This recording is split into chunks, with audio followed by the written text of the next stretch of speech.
I mean, that is nice, right? We go to 4.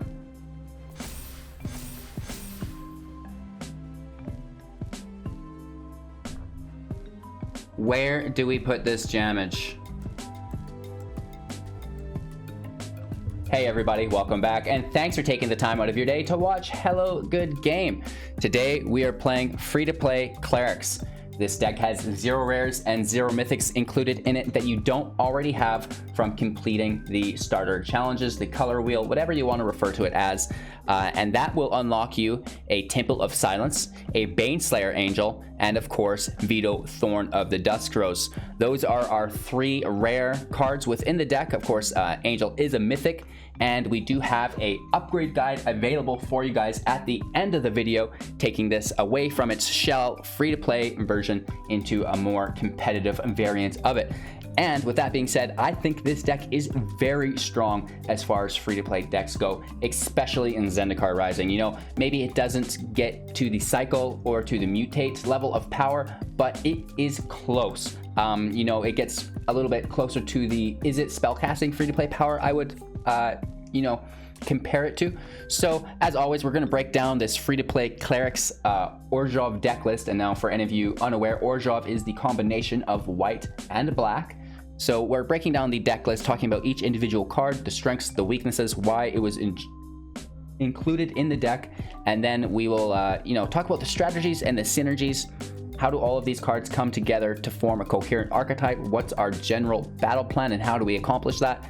Then we'll watch some gameplay footage where we break down all of the play lines and interactions that we can, you know, scrounge together within the free-to-play Clerics deck against the rest of the metagame, which consists a lot of landfall, a lot of rogues. But we've got some great footage for you guys today, so be sure to stay tuned for that.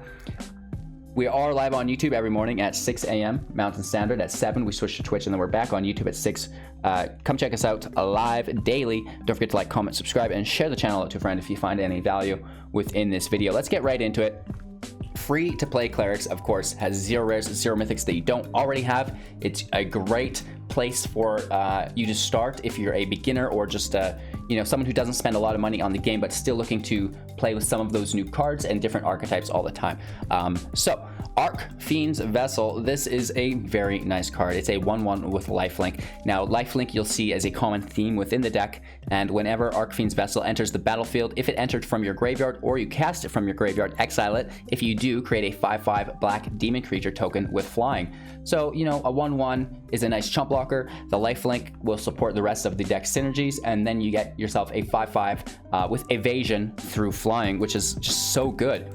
Into our 2-drops, we have 4 copies of Cleric of Life's Blood. This is a 2/2, and whenever another cleric enters the battlefield under your control, you gain 1 life. Whenever you gain life for the first time each turn, put a +1/+1 counter on Cleric of Life's Bond. That is good. So it's a Cleric tribal deck, so every time we play a creature, basically, we will be gaining a life, and by doing so, putting a +1/+1 counter on our Life's Bond. 2 copies of Heartless Act, instant speed, choose 1, destroy target creature with no counters on it, remove up to 3 counters from a target creature. 4 copies of Skyclave Cleric / Skyclave Basilica.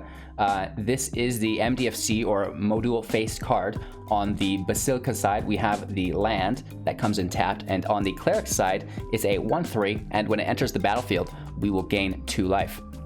2 copies of Impassioned Orator. This is a 2/2, and whenever another creature enters the battlefield under your control, you gain 1 life. This is similar to Cleric of Life's Bond, just not as good. All of our creatures are clerics, so in that aspect it is the same. Typically, you know, you wouldn't have a Cleric Rogue, so you would gain life from all the other creatures, which would make the Orator better. But in this case, because it is Cleric Tribal, the Life's Bond gets +1/+1 counters on it, where the Orator does not. So the Bond is strictly better than your Orator in this situation, but it's still a little extra life gain for you. With 4 copies of Hallowed Priest, a 1/1, and whenever you gain life, put a +1/+1 counter on Hallowed Priest. So that's similar to the Life's Bond, but it can trigger multiple times per turn, which is really nice. Into our 3-drops, 3 copies of Banishing Light. This is an enchantment spell. Whenever Banishing Light enters the battlefield, exile target non-land permanent and opponent controls until Banishing Light leaves the battlefield. 3 copies of Hall of the Death Dweller, sorcery speed. Return up to 2 target creature cards with total converted mana cost 3 or less from your graveyard to the battlefield. Put a Death Touch counter on either of them, and then put a Menace counter on either of them as well. 3 copies of Demon's Disciple, a 1/3, and when it enters the battlefield, each player sacrifices a creature or planeswalker. 4 copies of Marauding Blight-Priest. This is a 3/2, and whenever you gain life, each opponent loses 1 life. So we have life gain as a common theme within the deck, and now we can convert that life gain into damage through our Blight-Priest, which is pretty cool. Of course, we have the 1 copy from our free-to-play decks that we got unlocked within the game, the starter decks, I guess you could call them. Vito, Thorn of the Dusk Rose, a 1/3. This is, a rare legendary creature, vampire cleric, and whenever you gain life, target opponent loses that much life. So very similar to the Blight-Priest, just with the volume turned way up. And then, of course, we can pay 5 to give creatures we control lifelink until end of turn, which is just an absolute devastating finisher, because when all of your creatures have lifelink, they attack even into death. The death triggers will go off within our deck, and then all of the life we gained will also re-trigger on Vito, which is sick. 4 copies of Relic Vial, This is a artifact for 3. We can pay 2 plus tap it to sacrifice a creature, allowing us to draw a card. And as long as you control a cleric, Relic Vial has whenever a creature you control dies, each opponent loses 1 life and you gain 1 life. And of course, that gaining of that 1 life will trigger our Blight-Priest. It will trigger the Life's Bond, the Hallowed Priest, so on and so forth, right? So huge synergy between Relic Vial and the rest of the deck. Of course, we have 1 copy of Baneslayer Angel. This is just a little bit of a top-end finisher. It's not a cleric, but, clerics do pray to angels, right? So we have a flying first strike lifelink, 5/5, protection from demons, protection from dragons. Lifelink is great. It's also a big enough body in case there's something on the field that you can't deal with. Plus, it has evasion to help finish your opponent off.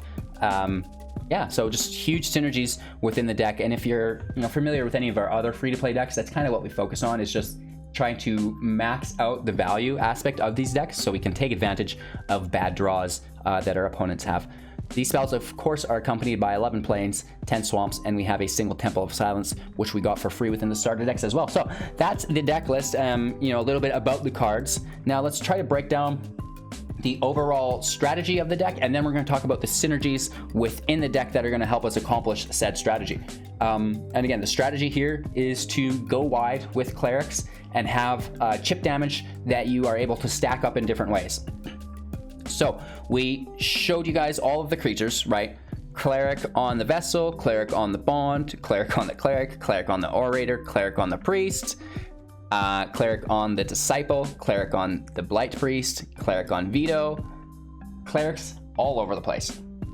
So whenever, clerics are entering or creatures are entering the battlefield, we're gaining life.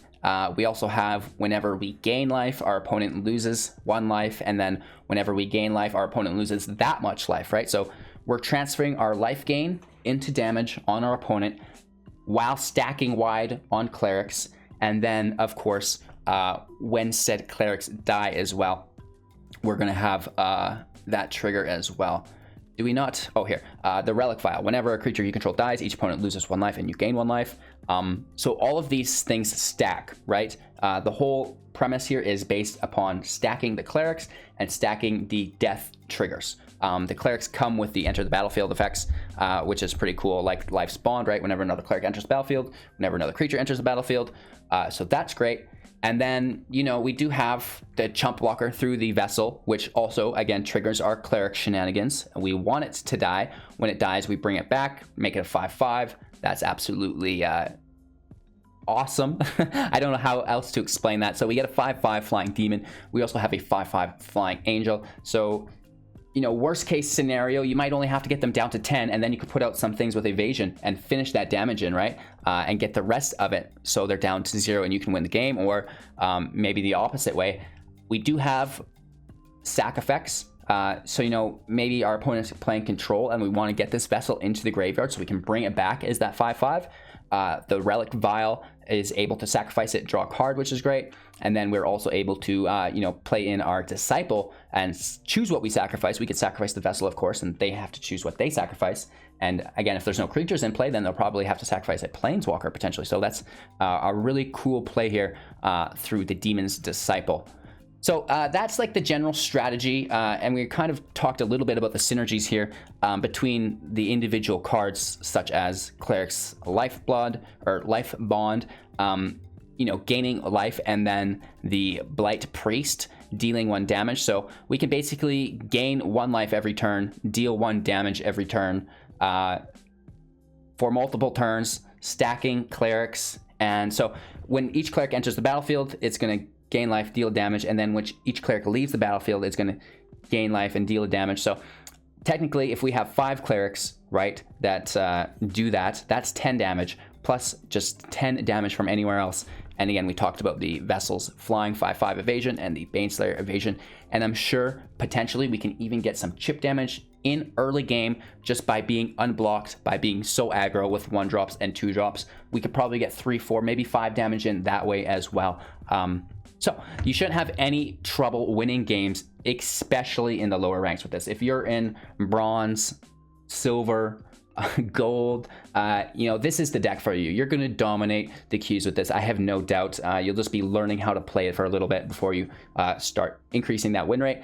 And then, you know what, maybe in platinum, semi-competitive, but you're running into those tier decks, so you're really preying on getting a good draw hand on your opponent kind of stumbling a little bit while really knowing the meta. And then in diamond, you know, it's possible to win as well, but it does get a little bit harder.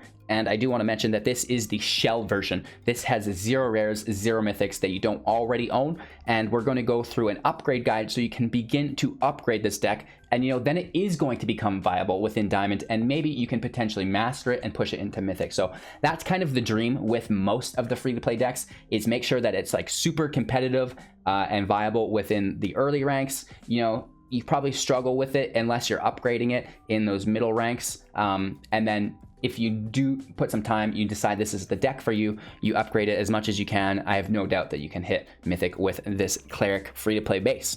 So with that being said, thank you for your time and attention. I cannot tell you how much I appreciate it. Don't forget to smash like, give me a comment, and share the channel out to a friend as well. I told you guys our live schedule every morning on YouTube, then we're on Twitch, then we're back on YouTube in the evening. A Linktree link, we'll have all the links for that. We have the Overwolf link, which has our MTGAA assistant. It's one of the best trackers for Magic the Gathering Arena.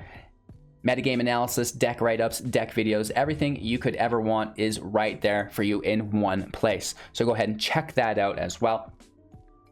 Thank you for your time and attention. After the gameplay footage, we will have our upgrade guide and closing thoughts. So take care, and we'll see you in a few minutes. Our opponent goes first.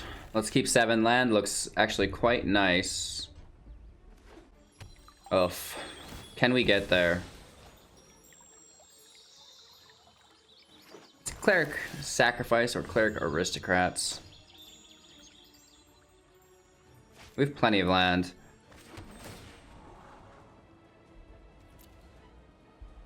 Or just pull Baneslayer and be like, where's that land we need? We have 2 clerics. This operates as both a cleric, a life gain engine, and a land, so huge utility within the deck. And, well, there goes our call. Duress. Skis. People are duressing into the snake, probably.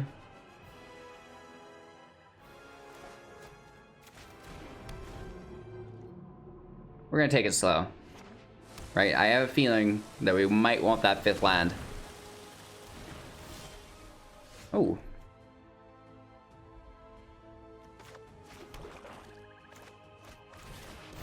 Sacking these Blight-Priests.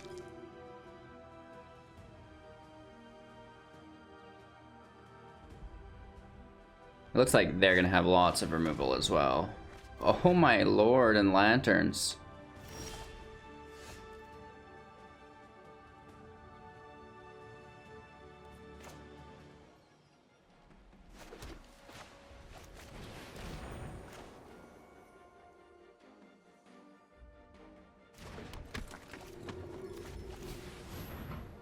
Go Clerics!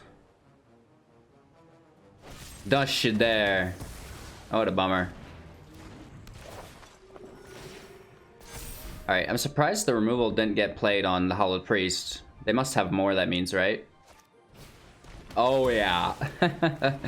Ask and ye shall receive. Man, is that annoying or what?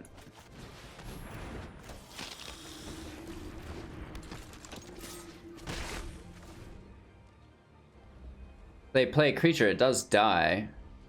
And then if not, we have Field State, so let's just pretend that the 6 cards in their hand doesn't affect us, right?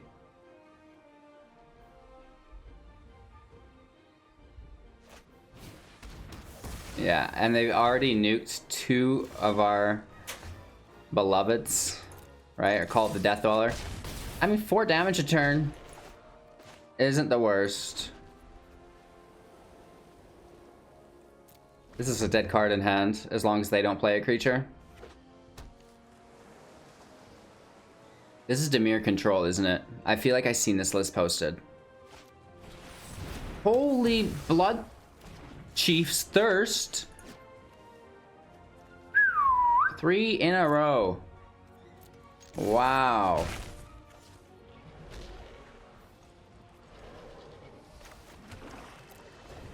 Let's give him some custom emotes here.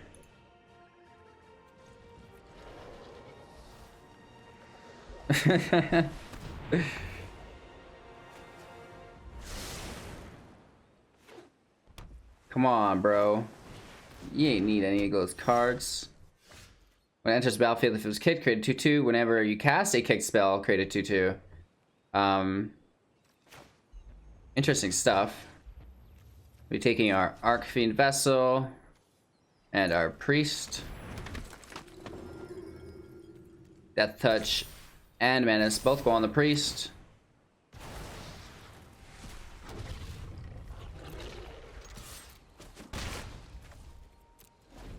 Ending our turn. We were pretty lucky to grab that 3rd Call of the Death Dweller. About as lucky as they were to get 3 Blood Chief's Thirsts. Nice.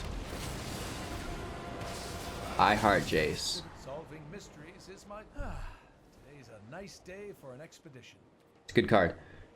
So they kicked it. They created the 2/2. We've got a +1 on Mini Jace to scry 2, 1 to the top. And now we have a 0 to play that card into the hand and removing 1 loyalty. So that's lots of fun, right?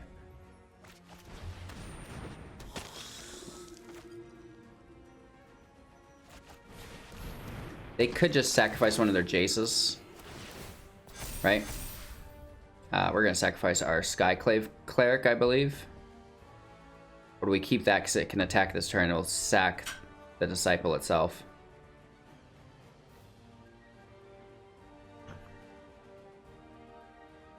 Menace can't be blocked, right? So that's nice. And it just looks like both Jaces die here.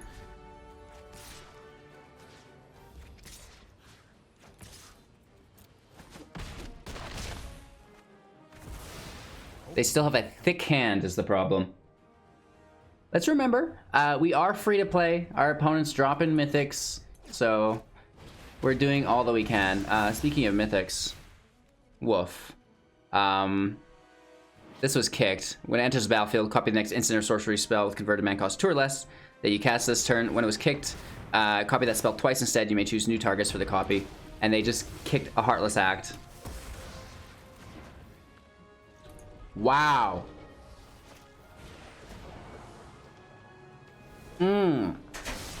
That's tasty, eh?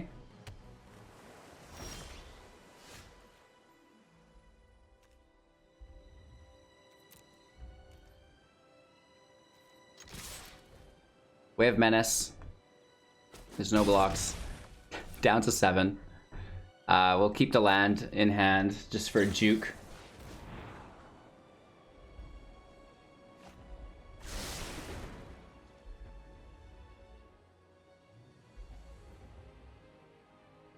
The Dimir control is actually pretty powerful from what I've seen of it so far. The rogue variant, yeah, whatever, but like the actual control variant is like, it's a thing. Another kicked Jace, are you serious? Oh, we showcased Jace just the other day of how powerful it is. 2 planeswalkers for 5 is, it's a thing for sure. Without exception, very, very good.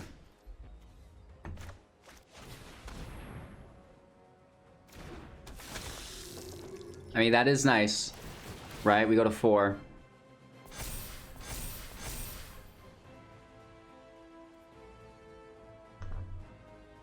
Where do we put this damage?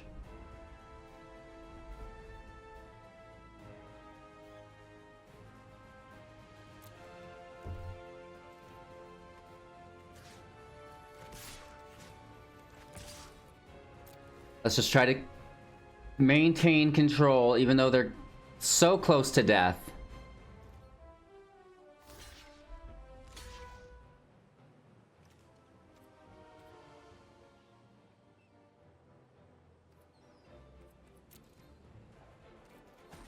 They both die, it doesn't matter. We get one copy of Jace.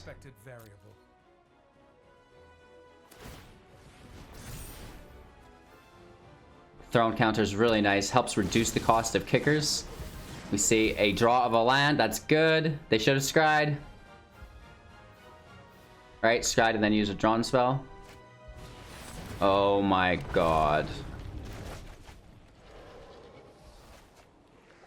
They're tapped at least.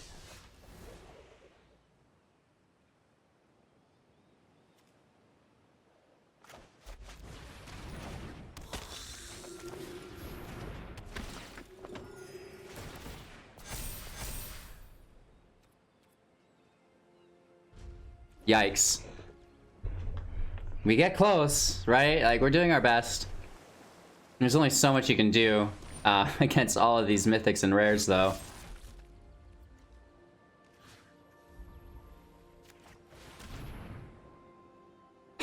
Cry. I mean, it's good. But, at the same time, not good. They've... what seems to be unlimited resources, 4 cards in hand, a scry 2 plus a defender. We need a very nice card off the top, that's for sure. Are you serious?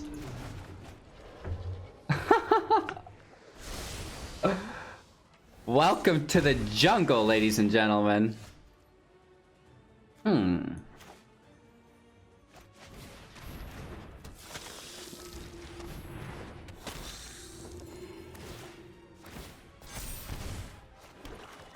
The plot thickens. We get a little bit of reach going here. Let's go life gain, baby. Vito can give all of our guys life gain next turn, and we can win. So, is there more shenanigans here? Absolutely. How could there not be? Oh, goodness gracious. Yeah, you know what? Play another Roost of Drakes. That sounds just dandy to me. We got close. We got so close. No blocks. Come on. Nice. Game. That's it, boys. We tried. We got pretty close. You can see how powerful the deck is if you can get it going.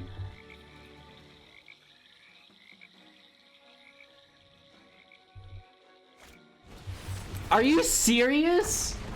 What is up with this guy's draws? I guess they're down to 23. It makes sense, but this Inscription of Insight has been kicked in our face 3 times. Woo! Every thought matters. Wow.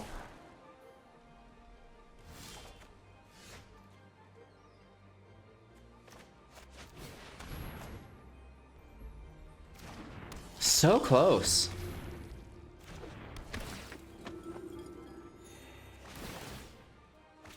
I mean, we're super duper dead, but let's just play it out. Hashtag screw your Jace, bro.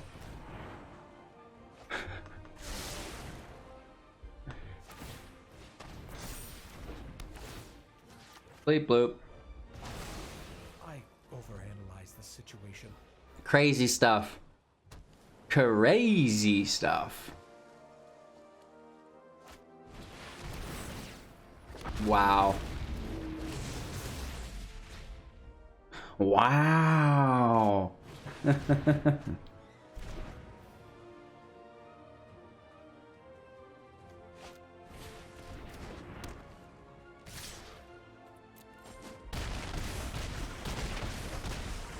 We got really close there. That was a good game. Well, land here's bad. Better. And we have one of our few rares in the deck. Keeping 6. So... oh, this is such a hard call. I think we just have to toss our priest and rely on what we already have. Land, then cleric, then Vito, then cleric. Okay. Boros equipment. This is gonna be gross.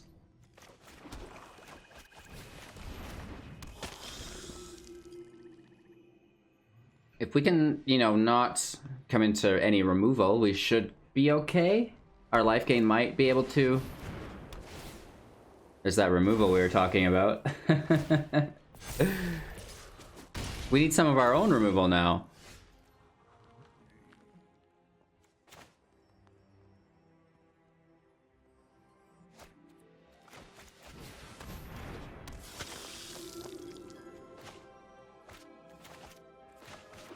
Keeping it cool, right? Oh, wow. Big hits, man.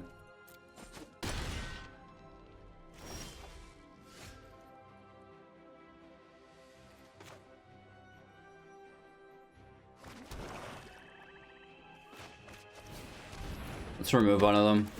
It's not good, but...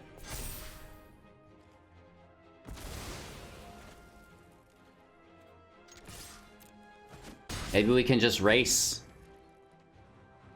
We can pull it back for another sack if they don't play another creature. Right?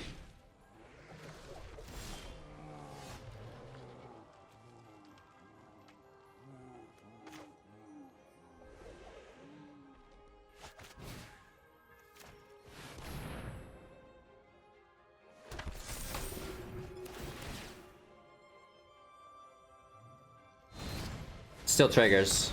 Oh, but we gotta sacrifice our other creature now. No!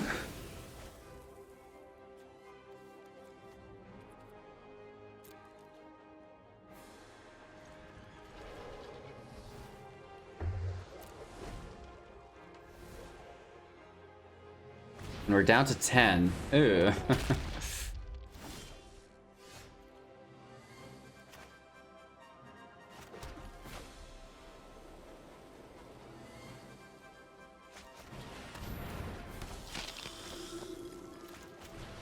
Grab 2 life, take them to 15. We still can't defend though.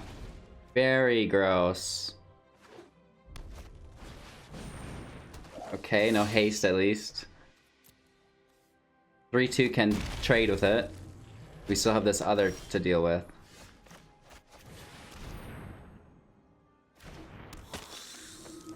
I would love, you know, our cleric back. Life's Bond.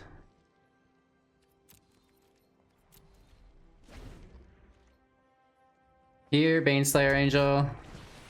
We need your help. Are you serious? Nice.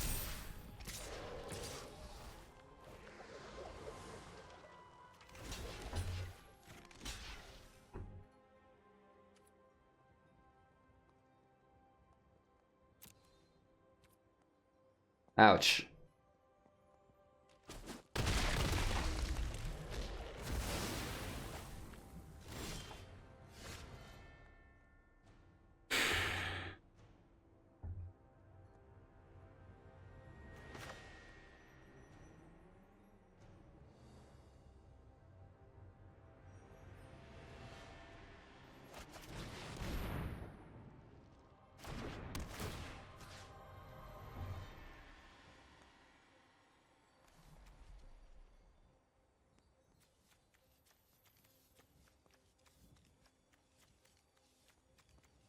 Wow. What a tough decision.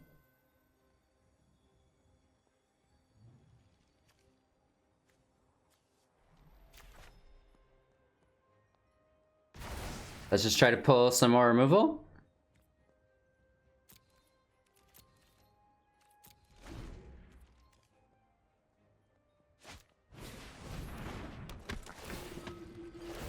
Wow.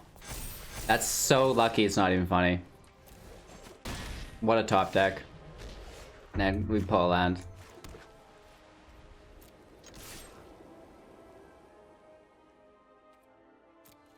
Just attack out of rage. Good game. Sick top decks, bro. Weird hand, but I guess we should keep it. Tossing our Disciple.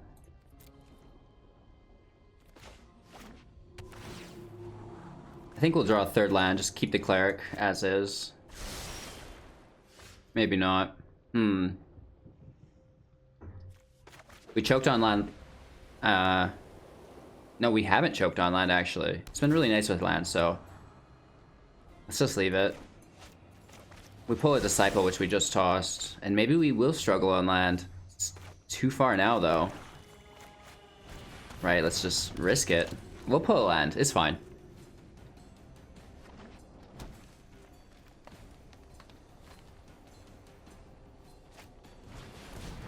Harbinger, ouch. There's our land. Do we just immediately take the Harbinger out?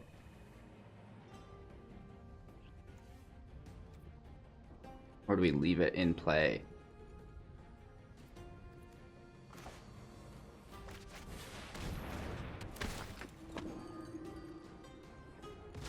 Let's toss our Priest. We're gonna bring it back with our Death Dweller.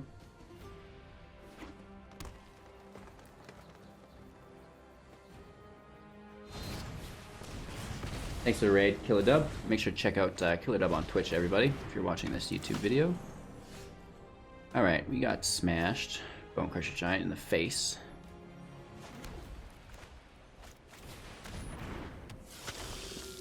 We start laying in with these priests. Nice. Send me Decklist, bro. I'd love to showcase it. Killer Dub just reached top 300 Mythic. Here we are with some free-to-play in Diamond. Struggling to compete against some of these OP rares. You leave us alone, man. We have 4 mana available. Not really great.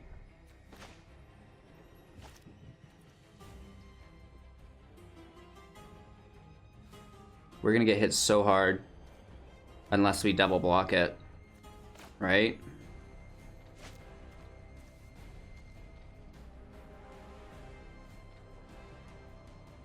Yep.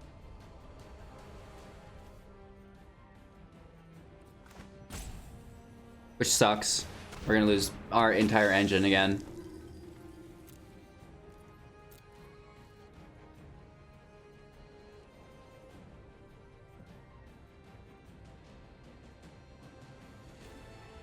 Ending our turn.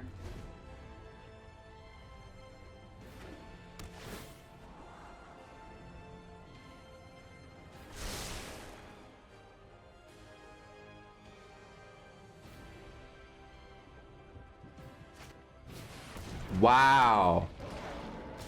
Just straight stop it.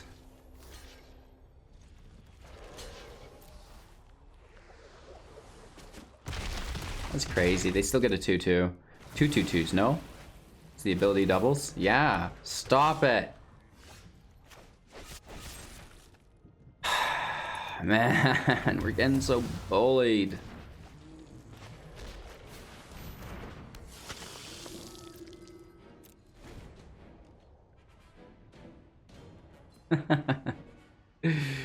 Oh my god.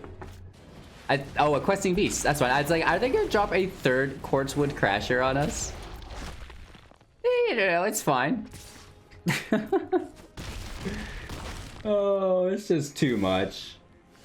Too much, you guys. I mean, I don't know what we're bringing back to deal with this. Nothing. Nothing.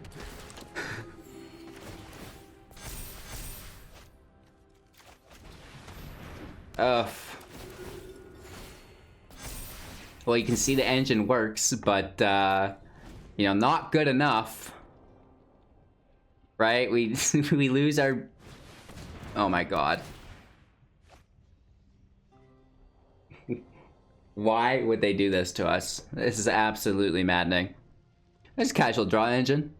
Don't want to run out of cards now. What happens if we deal with the Questing Beast and the Giant? 2/2/2s and a 1/3, not going to do the job. We can block one of the 2/2s. An Uro. Awesome. Draw 2 cards. Gain 3 life, play a land. Decent. Decent. Right? Fatal Passage. I'm surprised there's no Cobra in play. Right? And your boy's coming in for big boy damage, mate. Oh, this is a big dad deck. We have to keep our integrity. Or do we? Oh, God. Let's play this smart, right? Let's take 8.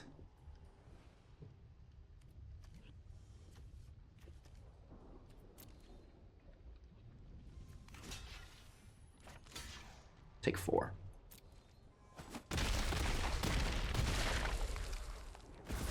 Oh, this is trample too. Never mind. Why did I block that? Clerics Uprising is gonna be the death of me.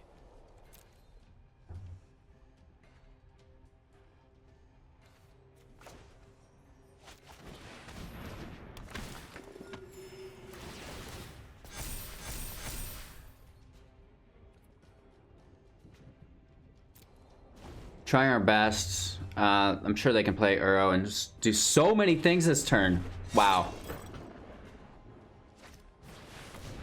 Wow. That's absolutely incredible.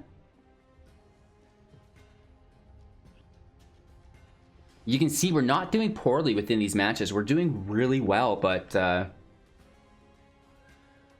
just some days, you know? We don't have board wipes. You know, we are relatively low on removal. I was like, best of 1, we'll be fine.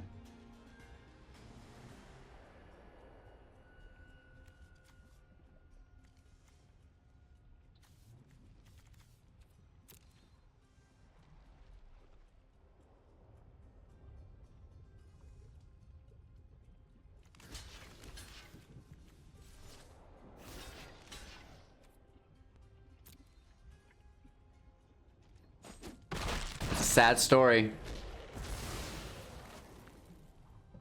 Right, the death touch just goes like to the moon.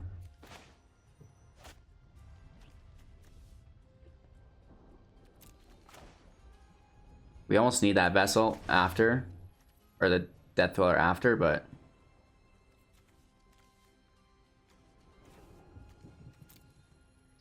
we're dead if we don't.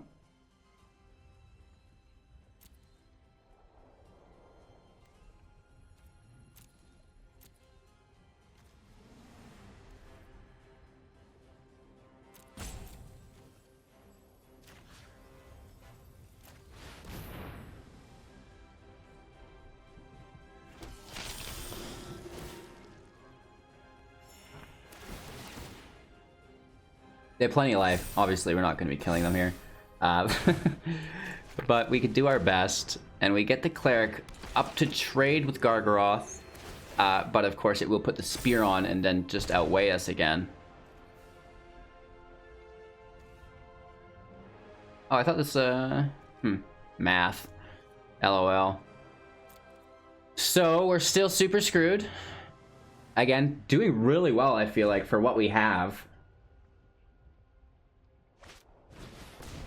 Right, and they're like not upgraded yet. I'm expecting you guys to have a little bit to put into these decks, right?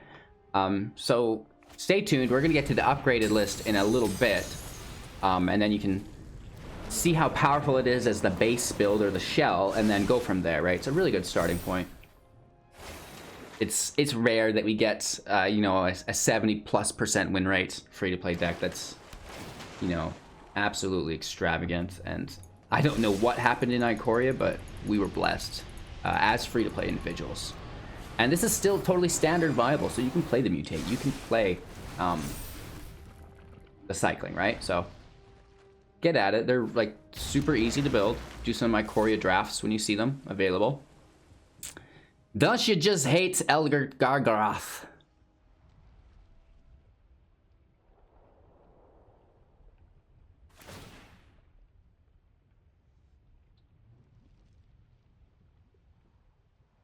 We're just gonna death touch it.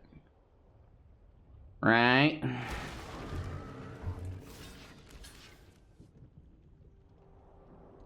All that stupid trample damage, though, is the thing.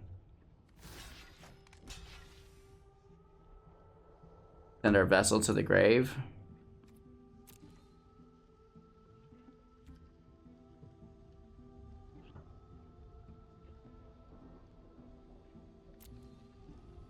We still take 3. I don't know why they didn't attack with everything there. Seems weird. Right, it would stop us from double blocking. Would have been cool a while ago. Good game.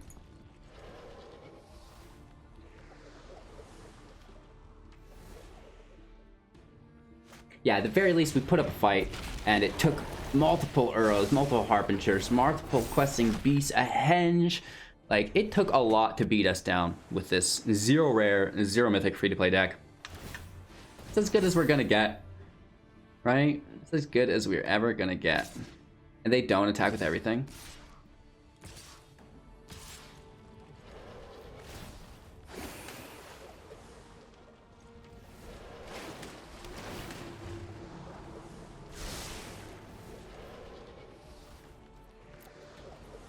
We shall be honorable with our defeat. Big ol' bash off, baby. This is an interesting hand. I don't think it's good, but we've got removal. Land can go.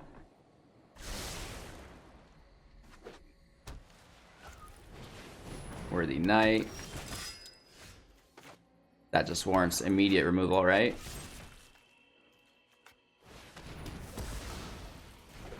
We do have Banishing Light as well.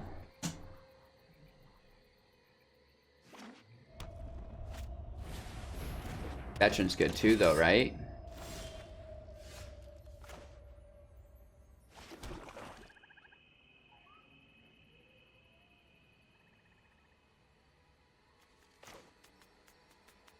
Just take it? One of their better cards.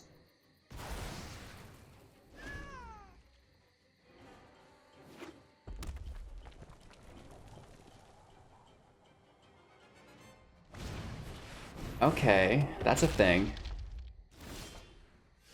Oof.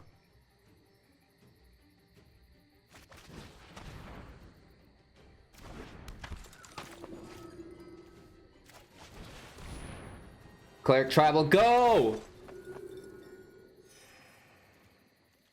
We have Death Dwellers on hand.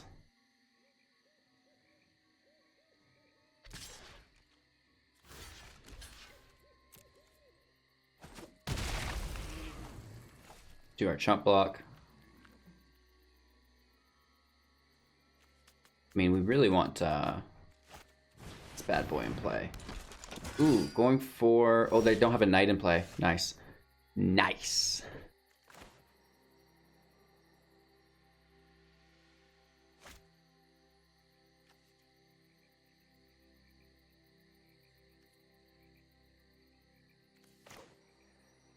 I want these vials out there.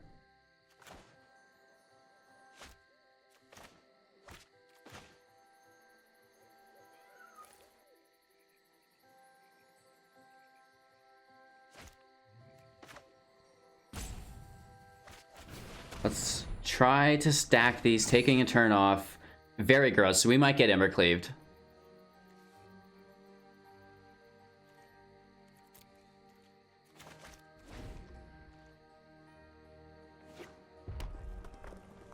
Yikes.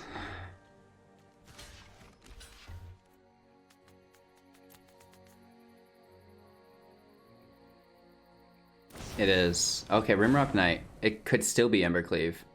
Wow, they could hit us for 12. Just for 7. Okay. Not the worst. These Rimrock Knights are annoying. Wow, if only we had more land to be stacking these.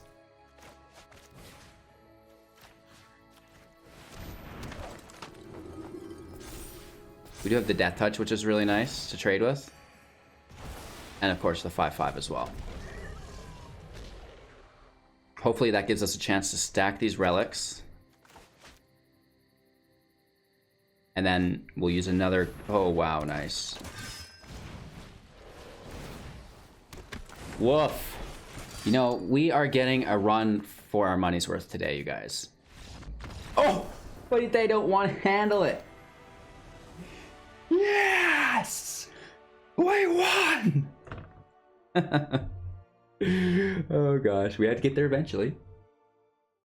All right, so we won a game, right? I think we had 4 really good games. You know, we didn't get wiped out. Like, it wasn't just like, you know, a white flag waving.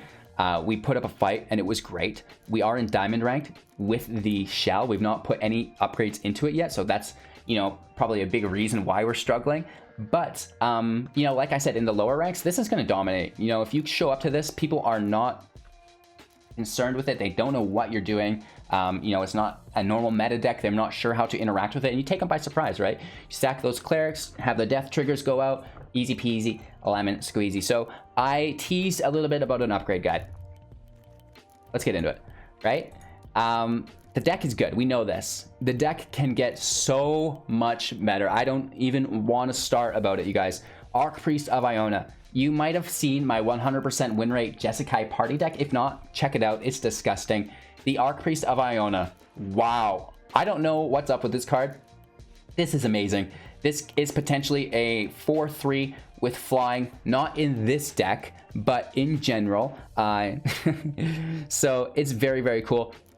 Regardless, it's a 1-drop priest that can go beside our Archfiend vessel. It's easy triggers. It's good. It's not bad. It doesn't see its full potential within this deck, but it's still very good. Speaker of the Heavens. This is another 1-drop that does see its full potential within the deck. It's a cleric. It has life gain, and it has an engine to create tokens for us to, you know, sacrifice for those death triggers later on. So Priest of the Heaven, or sorry, Speaker of the Heavens is an amazing upgrade into this deck.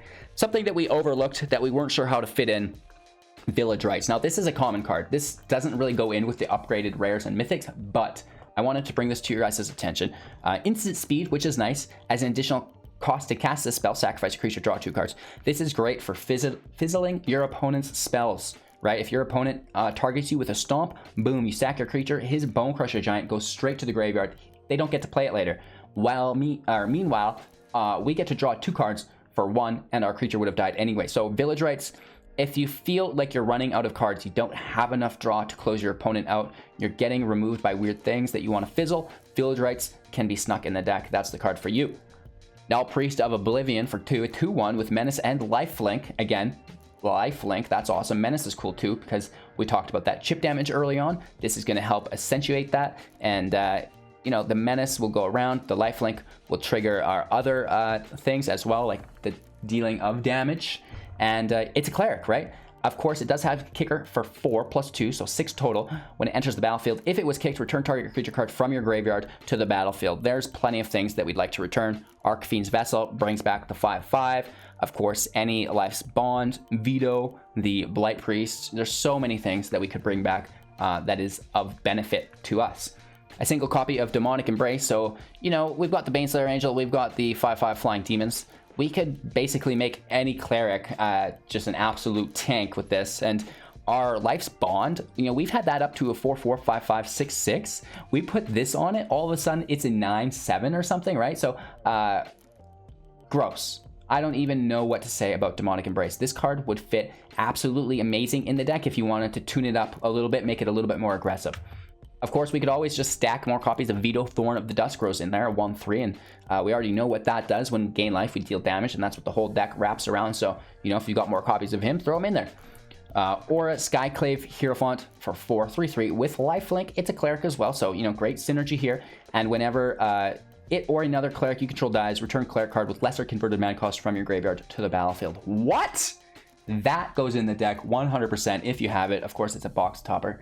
So if you bought a pack of cards, you've got 2 of these with it as well, which is really cool. So they could go into the deck without consequence. It's a little expensive, but the replayabilities of your clerics from the grave with all of the triggers, it's great. It's so good. And then, of course, we have the Pathway land for Orzhov, which is the plains and the swamp, the 2 colors combined together, which is a must-have as far as I'm concerned. All of the Pathway lands are so good. As far as what you take out of the deck to put stuff in, you know, I am leaving that up to you guys. It comes down to your personal preference and play style. It's a great deck. Play it a few times and then decide what you think would really benefit your personal playstyle from the upgrade list here as well, right? You know, some of the no-brainers for me personally are Vito. I would put more Vitos in. That's a go-to. I would put more Speaker of the Heavens in. That's where I would start, is with Vito, Speaker, and then I would put the Skyclave Hierophant in as well. And of course the lands. We could even put more Temple of Silences in the deck as well if you felt like the lands were weird. There's no dual black except for the Embrace. So that's where it would become more prevalent to have more of the dual lands. Our only dual color here is Baneslayer Angel, which is at 5, so quite late in the game, and we should already kind of have our colors figured out at that point. So that's our general upgrade guide. I hope you guys enjoyed this video. I am live on YouTube every morning at 6 a.m. Mountain Standard, at 7 to 7:30 a.m. Mountain Standard. We switch to Twitch, and then we're back on YouTube at 6 p.m. every single day with new Magic the Gathering Arena content. Thank you guys so much for your time and attention. Don't forget to like, comment, subscribe, share to a friend. If you found just enough value that you're spinning with yourself, go ahead and support the channel. You can do so on Patreon, Twitch, and on YouTube. The financial support goes a long ways, and I thank you kindly. So with that being said, go have yourselves a great day and maybe watch another video of mine, right? Huh? Take care. Bye-bye.